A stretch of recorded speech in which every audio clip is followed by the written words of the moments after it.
नमस्कार, मैं प्रीति सीमार और आप देख रहे हैं खबर फास्ट। आज बात करेंगे एक ऐसे सांसद की जिसकी चर्चा खुद अमित शाह करते हैं, जिसके किए गए कामों की तारीफ वो जनता के बीच करते हैं।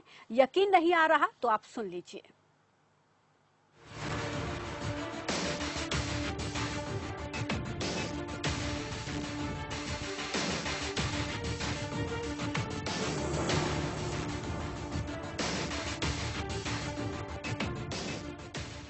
निशिकांत जी ने ये पूरे क्षेत्र के अंदर भारत में सबसे ज्यादा विकास के लिए धनराशि करने का लाने का काम किया है।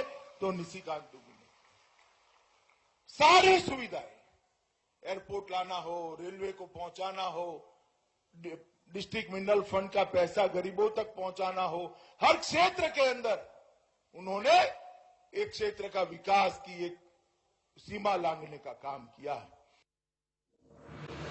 काम की तारीफ और लोगों के बीच में यह चर्चा किसी और की नहीं बल्कि झारखंड के गोड्डा संसदीय क्षेत्र के सांसद की है, जो कोरोना से पहले भी लोगों के लिए मसीहा बनकर काम करते थे और कोरोना संकट काल के बाद भी मसीहा बनकर सामने आए हैं।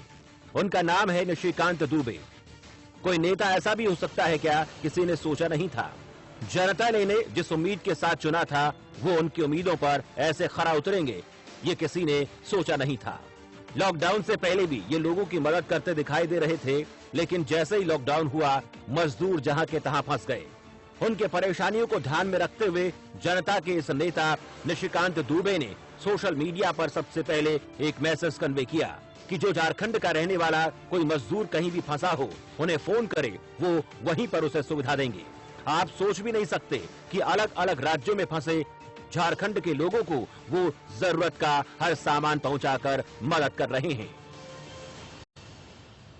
हमारा नाम नागेश्वर झा है। हम सारवा प्रखंड के हैं, देवघर जिला के। और हमारे माननीय एमपी साहब श्री निशिकांत दुबे जी भैया जी ने हमारे लोगों को दिल्ली में राशन उपलब्ध कराया। हम लोग बहुत मुसीबत में थे, इसके लिए हम भैया जी का बहुत बहुत धन्यवाद करते हैं। नमस्ते भैया जी। हम लोग झारखंड के निवासी डिस्ट्रिक्ट दुमका थाना हटिया ग्राम कस्बा के रहने वाले हैं। हम लोग लुधियाना में फंसे हुए थे, तो हमने माननीय श्री निशिकांत दुबे जी को कॉल किया। उन्होंने हमें लुधियाना में राशन प्राप्त कराया। हमारे माननीय सांसद जी को बहुत बहुत धन्यवाद। लॉकडाउन के कारण दवा नहीं मिल पा रहा था मार्केट वगैरह में और देवघर भी, जिसके कारण मैं एमपी को मैसेज देकर भेजा दवा का पुर्जा देकर, तो मुझे दवा प्राप्त हुआ। मैं डॉक्टर निशिकांत जी को धन्यवाद करता हूँ। ये राशन हमें झारखंड के निशिकांत दुबे जी के तरफ से प्राप्त हुआ है। हम लोग अभी हरियाणा में गुरुग्राम जिले में मानेसर में रह रहे हैं। उनके द्वारा इतना राशन हमें प्राप्त हुआ है, धन्यवाद उनका। मैं श्रीनिवास मोदी सिंगाटी मोहनपुर प्रखंड से हूँ। मेरा इलाज बेंगलोर में हार्ट का चल रहा था। मुझे दवा का प्रॉब्लम हो रही थी, तो मैं सांसद महोदय से संपर्क किया। 2 दिन के अंदर में ही मेरे पास दवा पहुँच गई। आज के समय में लोग पास बैठे लोगों की मदद नहीं कर पा रहे, लेकिन दुबे जी बाहर फंसे झारखंड के लोगों तक हर संभव मदद पहुंचा रहे हैं। जिन्हें खाने की जरूरत है उन्हें खाना दे रहे हैं, जिन्हें पैसों की जरूरत है उनके अकाउंट में पैसे भिजवा रहे हैं। कभी सांसद मनोज तिवारी के साथ लोगों के लिए राशन पैक करते दिखाई देते हैं, तो कभी अपनी पत्नी के साथ मिलकर लंगर लगाते हुए दिखाई देते हैं। आज उनके काम करने के जज्बे को देखकर हर कोई ये कहता हुआ दिखाई दे रहा है कि एक नेता ऐसा भी है जो अपने लोगों का पूरी तरीके से ख्याल रखता है।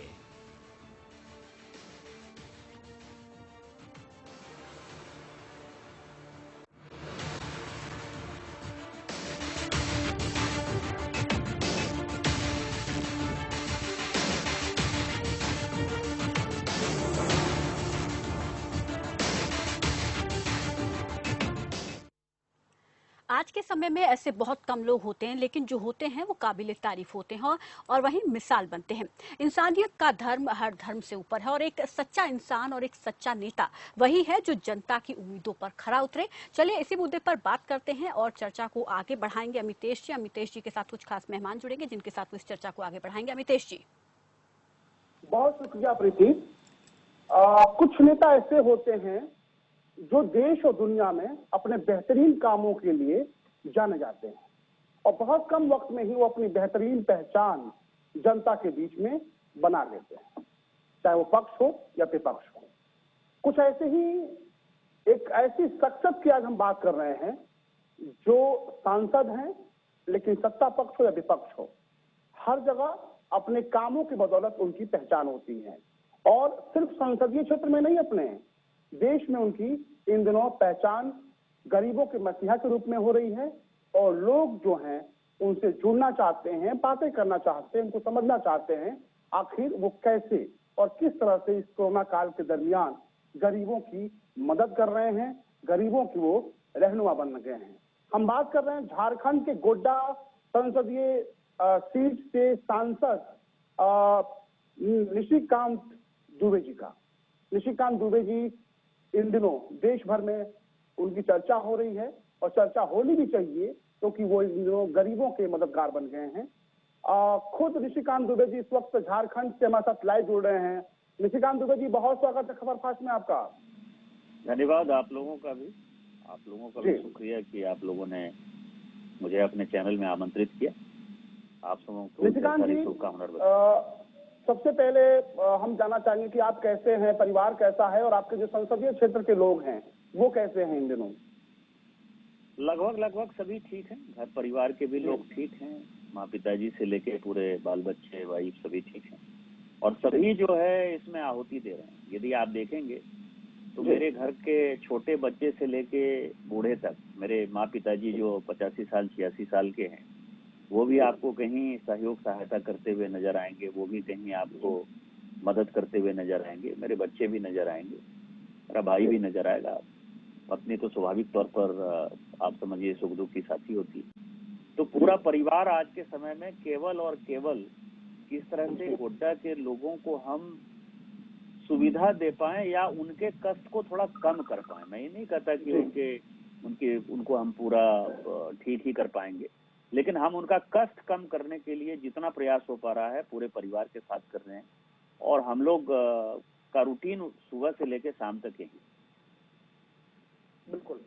सांसद जी, इन दिनों आपकी कुछ तस्वीरें हैं जो सोशल मीडिया से लेकर पूरे देश भर में चर्चा बटोर रही। लोग आपकी जो बेहतर काम है उसका एग्जाम्पल दे रहे हैं और लोग कह रहे हैं कि सांसद हो तो निशिकांत दुबे जी जैसा। ऐसे समय में, ऐसे वक्त में जब तमाम देश के संसदीय क्षेत्र के सांसद विधायक गुम से हो गए हैं, ऐसे में आप ऐसे बुरे वक्त में भी आप अपने लोगों के बीच में हैं, अपने संसदीय क्षेत्र में हैं। कब ख्याल आया कि खुद लोगों की मदद की जाए? मैं देख रहा हूँ कि जो आपके बेटे हैं अनुकांत दुबे, वो भी बढ़ चढ़ कर हिस्सा लेते हैं।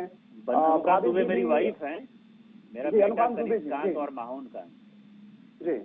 मैं वही कह रहा हूँ कि भाभी जी की बात करें अभी बेटे की बात करें, पूरा परिवार इस वक्त इस दौर में भी गरीबों के साथ हमें दिख रहा है और ये तस्वीरें इन दिनों सोशल मीडिया से लेकर हर जगह चर्चा का विषय बना हुआ है। उसका जिस दिन माननीय प्रधानमंत्री जी ने लॉकडाउन अनाउंस किया 24 तारीख को, तो 24 तारीख को 8 बजे उन्होंने घोषणा की, तो उसके बाद हम लोग भोजन कर रहे थे, मैं और मेरी वाइफ और मेरे दोनों बच्चे, और डिनर के टेबल पर ही हम लोगों ने ये कहा कि समस्या ये हो गई कि लॉकडाउन के कारण अब ये मजदूर जा नहीं पाएंगे और उस वक्त तो ये था कि 21 दिन का एक लॉकडाउन होगा। तो मैंने कहा कि ये समस्याएं अब बढ़ने वाली हैं क्योंकि मेरा जो बैकग्राउंड है, मैं जिस परिवार का हूँ, अभी भी मेरे माँ पिताजी गांव में ही रहते हैं, मैं एक साधारण किसान का लड़का हूँ और मुझे खुशी है हमेशा कि मैं साधारण किसान का बेटा हूँ और गांव देखा है मैंने, गरीबी देखा है, पैदल चलना क्या होता है, ट्रेन पर चलना क्या होता है। भागलपुर से विक्रमशिला ट्रेन चलती थी, मैं जब दिल्ली आता था तो कभी रिजर्वेशन मिलता था, कभी रिजर्वेशन नहीं मिलता था। रिजर्वेशन नहीं मिलता था तो टीटी को जो है मैनेज करके बाथरूम के पास ही बैठ कर आना पड़ता था।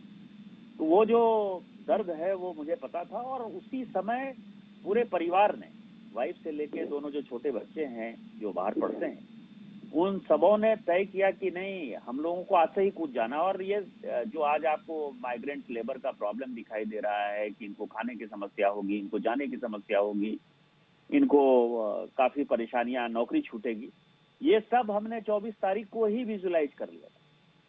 और आपको आश्चर्य होगा कि मेरी केंद्रीय नेतृत्व से जब भी बातचीत हुई, जब भी वीडियो कॉन्फ्रेंसिंग के माध्यम से केंद्रीय नेतृत्व से इस बीच में बातचीत हुई 24 तारीख के बाद से, मैंने कहा कि मुझे जो समस्या दिखाई दे रही है, और खासकर मुझे अंदाजा था कि मेरे यहाँ के कम से कम 40 से 50 हजार लोग बाहर होंगे, लेकिन वो अंदाजा मेरा कम था, क्योंकि अब लगता है मुझे कि 85 से 90 हजार लोग हमारे बाहर थे।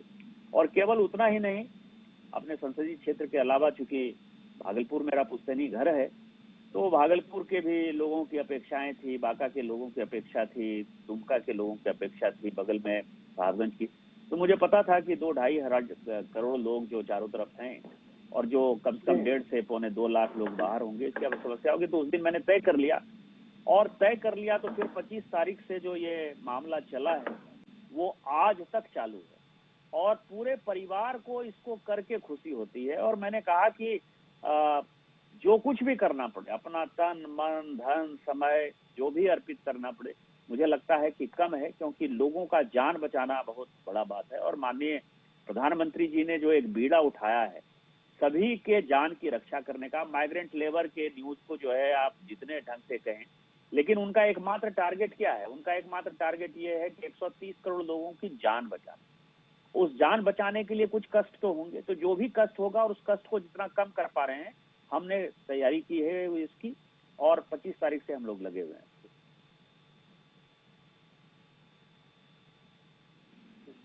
जी निशिकांत जी, अगर आपकी तस्वीरों को देखें तो बहुत साधारण से जो तस्वीरें आ रही हैं, और बड़ा फक्र भी हो रही है उन तस्वीरों को देखकर कि आप कहीं भी चले जाते हैं, गरीबों के बीच में जाते हैं, और कुछ जगहों से खबरें हमारे पास आई हैं जहां पर आप लोगों की दवाएं उपलब्ध करा रहे हैं, लोगों की जो भी जरूरत है। मैंने इसीलिए जो अपने शो का टैगलाइन भी दिया है, मैं निशिकांत दुबे। जब कोई आपको कॉल कर रहा है तो आप क्या मदद कर सकते हैं, एज एक बेटा के रूप में, एक जनप्रतिनिधि के रूप में, वो बहुत खूबसूरत तस्वीरें हैं, देखकर हमें फक्र हो रहा है। सांसद जी देखिए, आज तक और इंडिया टुडे ने एक स्टोरी की है हमारे ऊपर जी, और आज से 7 दिन पहले की वो स्टोरी थी कि मैंने तकरीबन 1,10,000 से ज्यादा फोन कॉल उठाए। अभी भी मैं आपके शो में बात कर रहा हूं तो मेरा बेटा जो है वो लिख रहा है कि किसको क्या समस्या है, और मैं किसी भी फोन को मुश्किल से 10 से 12 सेकंड अटेंड करता हूं। मैं केवल ये पूछता हूं कि वो किस जगह पर है और उसको क्या चाहिए, उसको राशन चाहिए, उसको दवाई चाहिए, या उसको जाना आना चाहिए। मैं केवल इतना ही पूछता हूँ कि आपको क्या चाहिए। और इसके कारण होता क्या है कि कई एक बार रिपीटेडली लोग फोन करते हैं कि उनको लगता है कि ये 10-12 सेकंड में इतना पूछने से क्या हो जाएगा, उसको तो पूरा बातचीत करना है मुझसे 1.5 मिनट, 1 मिनट, 5 मिनट, और मैं केवल एक फोन पर 10 से 12 सेकंड रहता हूं। और जैसे ही किसी को राशन की आवश्यकता है किसी शहर में, तो मैं जो अपने सांसद मित्र हैं, और मैं आपको बताऊं कि जैसे आपने देखा होगा टैगलाइन, यदि पूरा देख रहे हो, यदि मेरे सोशल मीडिया को देखेंगे आप, चाहे व्हाट्सएप को देखिए, चाहे मेरे ट्विटर को देखिए, तो मुझे सबसे ज्यादा 3rd term member of parliament होने के बाद एक सबसे बड़ी खुशी है कि जो अपोजिशन के लोग हैं वो मेरा खुलकर साथ दे रहे हैं। वो इतनी मेहनत कर रहे हैं आप सोच नहीं सकते। जैसे महाराष्ट्र की यदि बात करें तो पूरा का पूरा वहाँ सुप्रिया सुले जो सीनियर सांसद हैं, उन्होंने पूरा उसका बीड़ा उठा लिया। भारतीय जनता पार्टी के भी लोग मदद कर रहे हैं, लेकिन वो ज्यादा बढ़ चढ़कर मदद कर रहे हैं। तमिलनाडु में मैं आपको बताऊं कि सारी की सारी मदद, तमिलनाडु की पूरी मदद कनिमोझी जी जो करुणानिधि जी की लड़की हैं और हमारे साथ सांसद हैं, वो पूरा कर रही हैं। एक दिन मैंने उनको व्हाट्सएप नहीं किया तो उनका व्हाट्सएप आ गया कि क्या तुम्हारे लोगों को सबको खाना मिल गया क्या। मतलब आप सोच नहीं सकते। उसी तरह से हैदराबाद में आश्चर्य होगा आपको कि हमारे लोगों को समस्या हो रही थी तो मैंने असाउद्दीन अवैसी को कहा, असाउद्दीन अवैसी साहब ने कहा कि मैं 40 मिनट के अंदर खाना पहुंचाऊंगा, 30 मिनट के अंदर आ गया। चाहे वो मुख्यमंत्री के तौर पर जगन रेड्डी जी हो, चाहे वो येदुरप्पा जी हो, शोभा करांतलाजे ने तो गजब कर दिया है। वो खुद ही सभी जगह खुद पहुंचती, सांसद के नाते इतना एक्टिव सांसद और इतना मददगार सांसद, ये मेरे लिए भी एक सीख है। मैं आपको बताऊं कि मैं जो सीखता हूं उसमें शोभा जी से सीखने के लिए मेरे पास बहुत है, कि ये महिला होकर दिन और रात जिस तरह से लगी हुई है, उसी तरह से मनोहर लाल खट्टर हो, कैप्टन अमरिंदर सिंह हो, चाहे वो अशोक गहलोत साहब हो, कोई भी ऐसा आदमी नहीं है। इवन आम आदमी पार्टी के यदि संजय सिंह की बात करें, यहाँ तो मनोज तिवारी, आपको पता है कि दिन रात लगे हुए हैं मनोज तिवारी जी के साथ, तो मैं पूरा एक्टिव हूँ। लेकिन जहाँ आम आदमी पार्टी की भी आवश्यकता हुई, वहां भी उन लोगों ने साथ दिया। तो मेरे लिए एक जनप्रतिनिधि होने का नाते, टीआरएस के जो एमपी हैं नमा नागेश्वर राव, उनके लड़की जो है कविता मेरे साथ सांसद थी, वो 1 सेकंड में एक्टिव होती है। चंद्रशेखर राव जी 1 सेकंड में एक्टिव होते हैं। और केरल की जो सरकार है, पूरी सीपीएम की सरकार, 1 मिनट में कुछ कहिए हो जाता है। नवीन पटनायक जी की सरकार है, 1 मिनट में कुछ कहिए हो जाता है। इसके पहले लॉकडाउन के समय जो है कमलनाथ जी की सरकार, मतलब लॉकडाउन शुरू होने के पहले ही कुछ समस्याएं चालू हो गई थी, क्योंकि काम बंद होने शुरू हो गया था। तो 5-7 दिन उन्होंने मदद की। बाद में शिवराज जी के आने के बाद जो है पक्ष और विपक्ष सभी काम कर रहे। तो मेरे लिए एक बड़े फक्र और हस्र की बात है। और इन सभी के साथ मिलकर, और जहां तक ग्राउंड लेवल पर सवाल, ग्राउंड लेवल पर आप समझिए, गोड्डा लोकसभा पहला ऐसा लोकसभा है जहां की गांव-गांव में सैनिटाइजेशन हुआ है। नहीं हुआ है तो हो रहा है, मास्क का वितरण हो रहा है। मेरे पास तस्वीरें हैं, आपकी व्यवस्थाएं हैं। और निशिकांत जी, पहले तो आपके कामों की बदौलत हम आपकी तारीफ करते थे, आपको हम कवर किए हैं दिल्ली से लेकर हर जगह, तमाम जगहों पे आपको देखते हैं, आपके काम की शैली को देखे हैं। लेकिन एक बात मैं ऑन एयर कहना चाहता हूं कि आपने जो बात अभी थोड़ी देर पहले कही, और जिस साफगोई से बेहतर काम करने वाले विपक्ष के नेताओं की आपने हमारे चैनल पे नाम गिनाया, बाकी नेताओं को आपसे सबक लेना होगा, सीखना होगा। ये चीज बड़ी बेबाकी से आप अपनी बात कह रहे हैं। जो विपक्ष के नेता है, जो बेहतर काम कर रहे हैं, उनकी भी तारीफ कर रहे हैं। ऐसा कहाँ कौन कहता है सांसद जी? देखिए, ये जो महामारी है ना, कोरोना का जो महामारी है जी, इसको आप यदि पक्ष विपक्ष और राजनीति के दायरे में घसीटने की कोशिश करेंगे तो आप लोगों की मदद नहीं कर पाएंगे जी। आज जो लोग है, जो लोग फंसा हुआ है ना, उसको रोटी चाहिए, उसको रोजगार चाहिए। और रोटी जो है वो कोई पॉलिटिकल आइडियोलॉजी को नहीं समझता है, रोटी समझता है कि उनका पेट भरा कि नहीं भरा। और एक सांसद के नाते यदि मैं आइडियोलॉजिकल कमिटमेंट में रह जाऊं कि अपने लोग जाएं, अपने लोग करें, अपने पार्टी का ही हो, तो मैं जीवन में जो है अपने लोगों तक नहीं पहुंच सकता। आप ये समझिए 1.5 लाख 2.25 लाख लोगों तक पहुंचना, और खासकर 85,000 86,000 अपने लोकसभा के लोगों तक पहुंचना किसी व्यक्ति के बस की बात नहीं है। लॉकडाउन 3 बार बढ़ा है, तो किसी को राशन यदि 1 बार मिला तो उसको दूसरी बार भी देना पड़ा होगा, उसको तीसरी बार भी देना पड़ा होगा। आप समझ सकते हैं, इतने लोगों को पिछले 50-60 दिन तक भोजन कराना, उनका मेहनत करना। तो इसीलिए जिन लोगों ने बेहतर काम किया, उस काम की सराहना होनी चाहिए। और जो काम करते हैं, आप ये समझिए, पंजाब के सीएम है कैप्टन अमरिंदर, आप उतनी बात छोड़िए, हमारे पार्टी के राष्ट्रीय अध्यक्ष जगत प्रकाश नड्डा जी, एक व्हाट्सएप करिए, एक फोन करिए, वो खुद ही, जबकि राष्ट्रीय अध्यक्ष हैं, इतने चिंतित रहते हैं। देश के गृह मंत्री, जिसके ऊपर की एनडीएमए एक्ट के आधार पर सबसे ज्यादा यदि किसी के पास टेंशन है तो माननीय गृह मंत्री जी के पास है। मैं बताऊं आपको, अंडमान निकोबार में जो लोग फंसे हुए हैं, जो दमन दीव में फंसे हुए हैं, जो दादरा नगर हवेली में फंसे हुए हैं, जो चंडीगढ़ में लोग फंसे हुए हैं, वहां माननीय अमित शाह जी ने खुद अपने से, अपने अधिकारियों के साथ लोगों को खाना पहुंचाया। पंजाब के जो गवर्नर हैं वीपी सिंह बदनौर, उन्होंने काफी मदद की। जो चंडीगढ़ की सांसद हैं किरण खेर, उन्होंने मदद की। तो रवनीत बिट्टू हैं कांग्रेस के, उन्होंने मदद की। तो मैं आपको बताऊं कि काफी लगा। आज मैं एक ट्वीट करूं, यदि आप मेरे ट्वीट को फॉलो करेंगे तो एक ट्वीट यदि मैं करूं तो पंजाब के सीएम का 5 मिनट के अंदर वहां से मैसेज आता है। कविता का जो है तेलंगाना से 5 मिनट के अंदर मैसेज आता। तो अच्छा लगता है ना, और लगता है कि निशिकांत जी, जो ही हमने अपने चैनल पे इस बात की सूचना दी कि आज हमारे साथ झारखंड के गोड्डा संसदीय क्षेत्र के सांसद निशिकांत दुबे जी लाइव रहेंगे, हमारे साथ जुड़ेंगे, आपको बताते हुए बड़ी खुशी हो रही है कि देश भर से, देश के अलग अलग तमाम जगहों से, हरियाणा, पंजाब, राजस्थान, मुंबई, उत्तर प्रदेश, उत्तराखंड से मेरे पास सवालों की झड़ी है। लोग आपसे जुड़ना चाहते हैं, बातें करना चाहते हैं, समझना चाहते हैं और आपके कामों की तारीफ करना चाहते हैं। सबसे पहले आपने चूंकि अभी नाम लिया क्योंकि आपके ही इलाके के जहां से आप सांसद हैं, देवघर के शाखा प्रखंड पड़ता है। हालांकि झारखंड मुझे जाना नहीं हुआ, लेकिन अब जरूर आऊंगा। शाखा प्रखंड है, वहां के हेमंत मिश्रा हैं, झारखंड से हेमंत मिश्रा कुछ कह रहे हैं, कुछ आपसे कहना चाहते हैं, उनको सुनते हैं। उसके बाद से और तमाम जो विस्तार सरामा प्रखंड से हूँ। आपके कार्यों से जनता बहुत खुश है। वहां पर मैं हाल ही में पिछले 5 दिनों पहले ही मैं सिलवासा पहुंचा हूँ, उस जगह पर काफी दौरा किया। आपके कार्यों से वहां की जनता बहुत खुश है। मैं चाहता हूं कि आपका जो नजर है वो मैं एक तरफ वहां की जनता के प्रति खींचूं। वहां के किसान हैं, उनके लिए आपका जो नजरिया है उस पर थोड़ा सा ध्यान देने की आवश्यकता है। और खास तौर पर जो बरसात आ चुका है, तो बरसात में तालाब जो वहाँ के तालाब जो हैं, वो तालाबों में जो पानी है, वहाँ की जमीन समतल हो जाने के कारण वहाँ पर पानी का जो प्रवाह है वो टिक नहीं रहा। प्लीज सांसद महोदय, मेरी आपसे रिक्वेस्ट है कि आप इतना अच्छा कार्य कर रहे हैं, तो साथ ही आपका एक नजर है इस पर भी देना चाहिए, क्योंकि किसान आप ही के चाहने वाले हैं और आपको बहुत मानते हैं। तो उनके लिए यदि कार्य हो जाएगा तो बड़ी कृपा होगी। सारवा में जो नदी बहती है नितेश जी, वो अजय नदी। अजय नदी पर, ये आपके संसदीय क्षेत्र के हैं मुझे लगता है निशिकांत जी? हाँ, मेरे संसदीय क्षेत्र के हैं, इसीलिए मैं आपको थोड़ा बढ़िया से एक्सप्लेन कर पा रहा हूँ। 1980 में वहाँ उस अजय नदी पर एक डैम बनने का फैसला किया बिहार सरकार 1980 में। उस वक्त उस डैम की कुल लागत 26 करोड़ रुपए थी। उसके ठीक 29 साल बाद, 30 साल बाद मैं 2009 में पहली बार सांसद। वो डैम नहीं बनेगा, वो डैम का काम बंद हो गया, और डैम को नहीं बनने के लिए पूरा का पूरा आंदोलन आरजेडी और कांग्रेस मिलकर कर रही।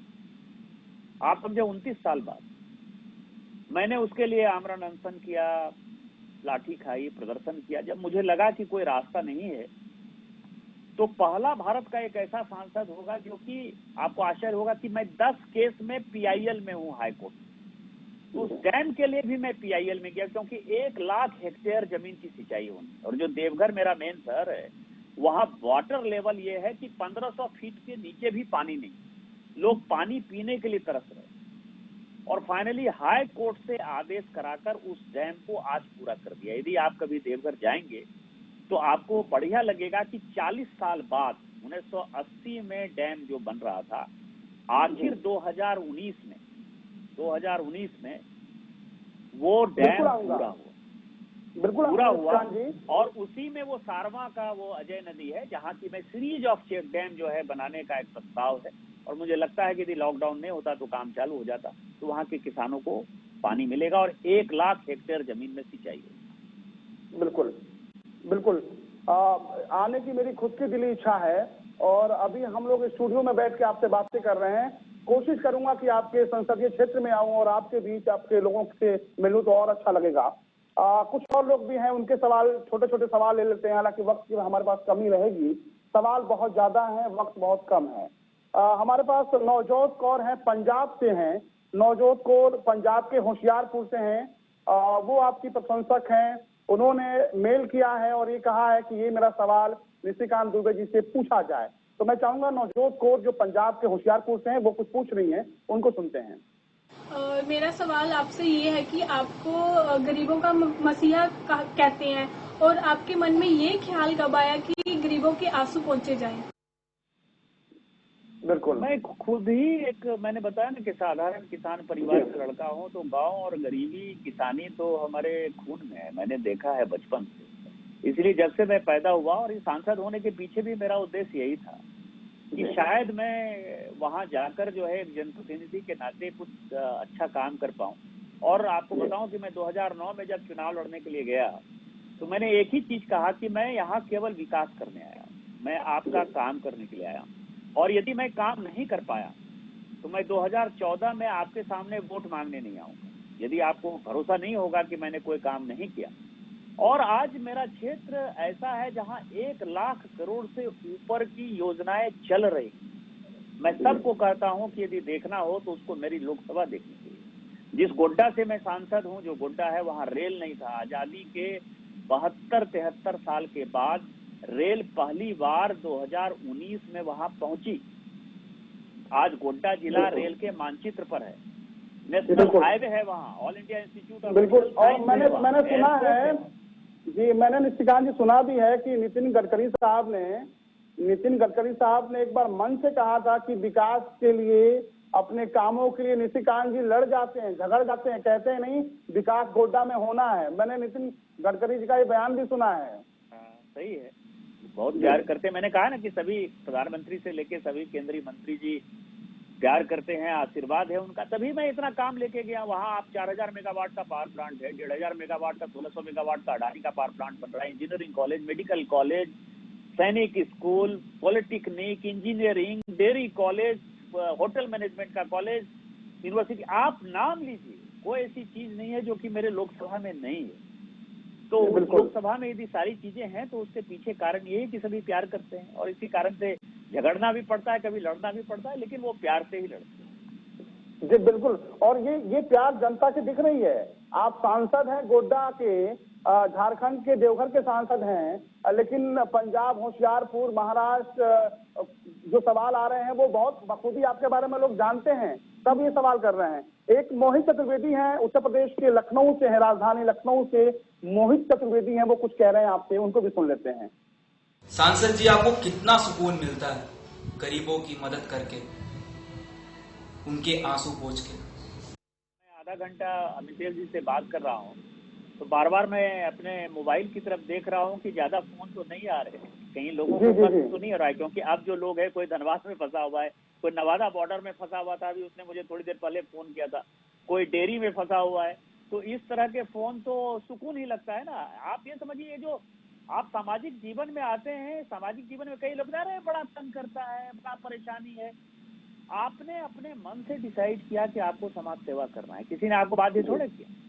तो जब आप मन का काम करने के लिए जाते हैं तो हमेशा खुशी होती है। तो जब जनता का काम करेंगे तो हमेशा खुशी होती है कि हम कुछ कर पाए, और इस कारण से काम करने में मजा आता है और हमेशा खुशी भी।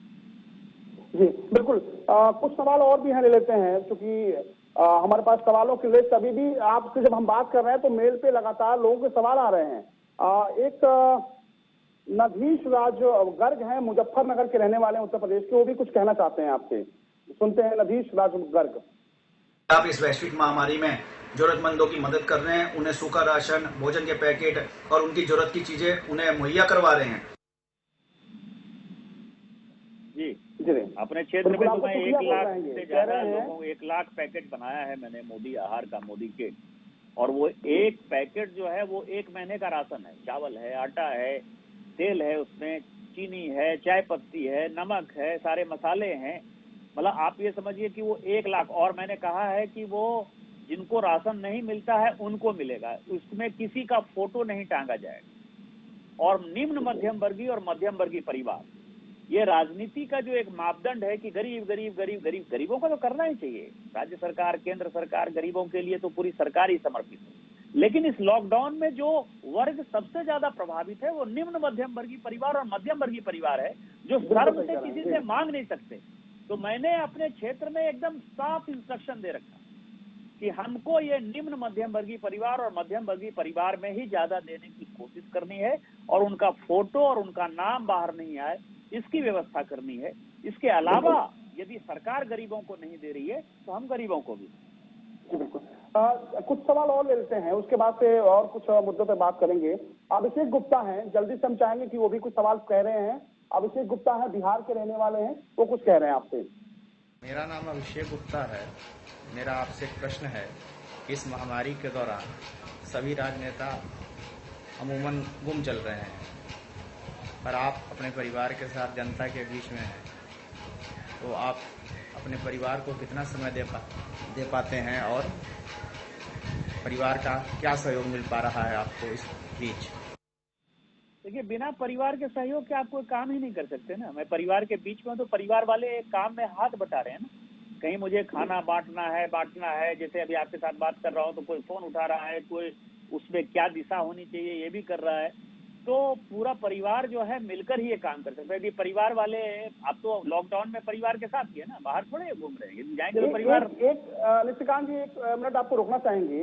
एक मासूम बच्चा है जिसकी उम्र तकरीबन 4.5 साल है, पंजाब से है, चंडीगढ़ से, अविराज सिंह नाम है इनका। ये बहुत इन्होंने रिक्वेस्ट करी है, इनके परिजनों का कहना है कि ये सवाल सांसद जी को दिखाया जाए, इनसे कुछ कहना चाहते हैं। सबसे मासूम प्रशंसक आपके हैं, अविराज सिंह हैं, 4.5 साल की इनकी उम्र है, चंडीगढ़ से कुछ कह रहे हैं।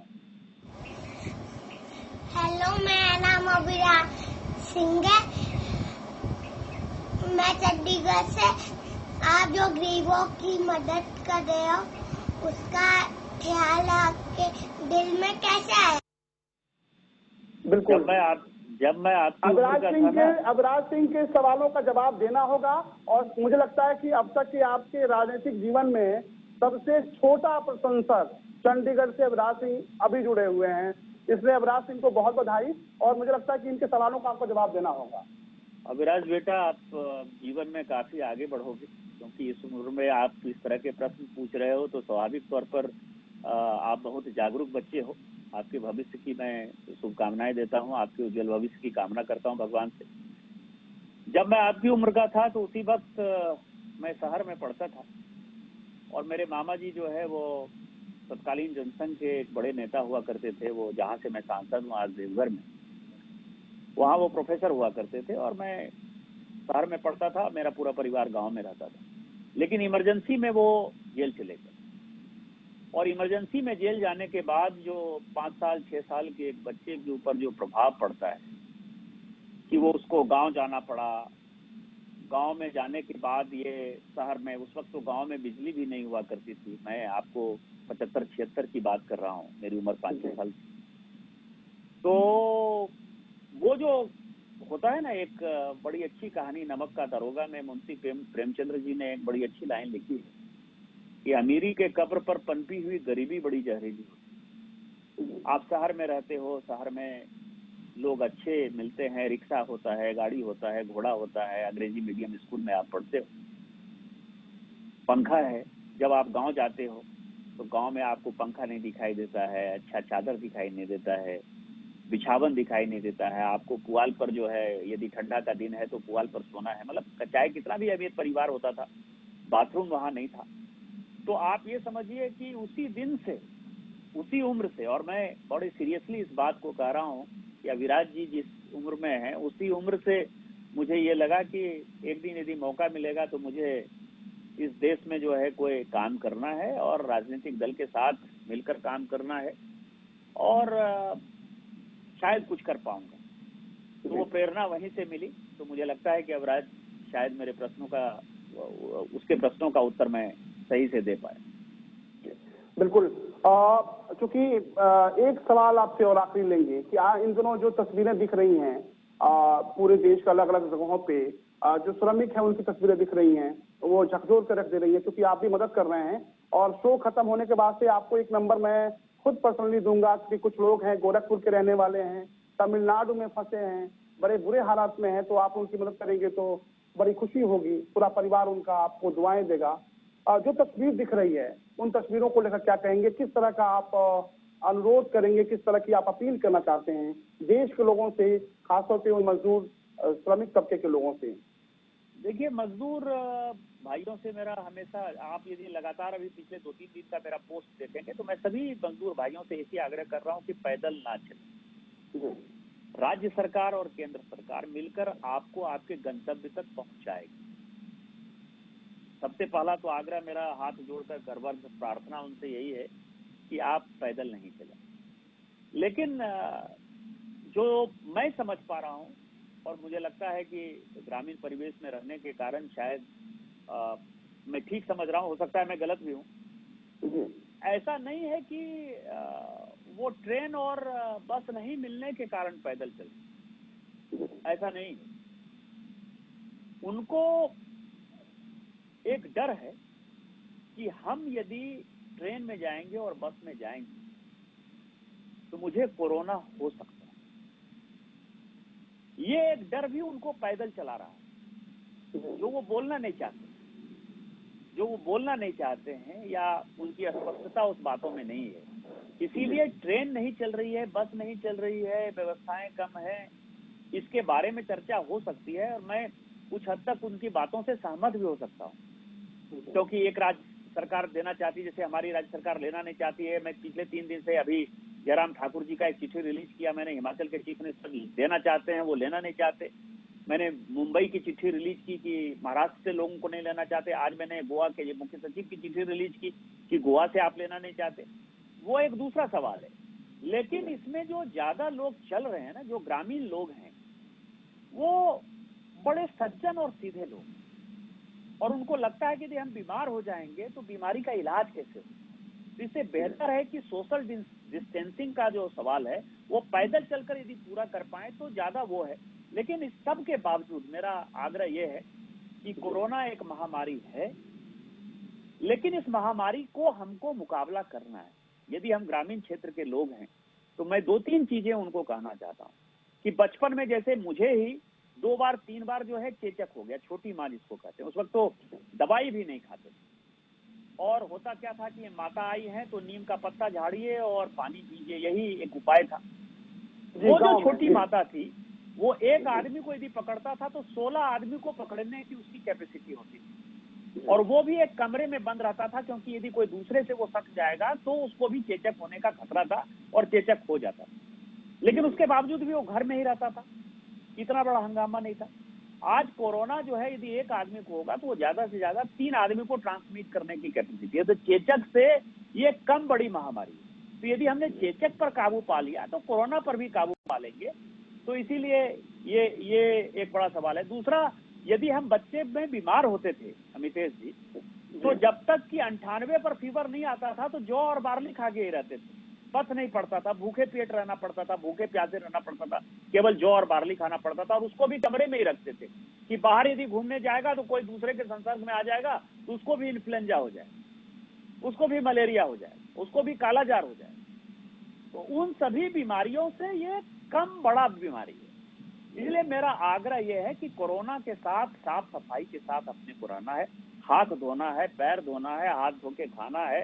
ये हमारी संस्कृति हमेशा से रही है। साफ कपड़ा पहनना है। हम यदि उसी संस्कृति के साथ रहेंगे तो मुझे लगता है कि कोरोना पर हम काबू पा लेंगे। और माननीय प्रधानमंत्री जी जो कर रहे हैं, एक बड़ा काम कर रहे हैं, और उनसे बड़ा मजबूत प्रधानमंत्री इस देश को नहीं मिल सकता, उनसे ज्यादा गरीबों का नेता नहीं मिल सकता। गरीब परिवार से वो आते हैं, तो भरोसा रखिए, आप घर पहुंचिएगा और सुरक्षित रहिए। निशिकांत जी, मेरे पास सवालों की इतने सवाल हैं, आपसे मैं कह नहीं सकता। सामने मेरे मेल पे लोगों के अभी भी सवाल आ रहे हैं, आपसे लोग बातें करना चाहते हैं। और आपको आज एक यहाँ पे प्रॉमिस करना होगा कि चूंकि वक्त की कमी हमारे पास है, कुछ मजबूरियां हैं टेलीविजन में, वरना दिल यही कह रहा है कि आप जैसे शख्सियत को, आप जैसे सांसद को यूं सुनते रहें और आपका जो मैसेज है वो देश में जाएगा। बाकी जो पॉलिटिक्स के लोग हैं, तमाम जो और नेता हैं, विधायक हैं, उनके लिए आपकी एक शब्द बहुत महत्वपूर्ण रहेंगे मुझे लगता है। और यही वजह है कि अभी भी लोग, सवालों की झड़ी मेरे पास आ रही है। मेरे पास वक्त नहीं है कि मैं दिखा सकूं, लेकिन एक प्रॉमिस करना होगा आपको कि एक दिन हम लोग फिर बैठेंगे, इसी तरह से बातें करेंगे, देश की बातें करेंगे, अपनों की बातें करेंगे। क्योंकि आप जैसा बेबाक बोलने वाला एक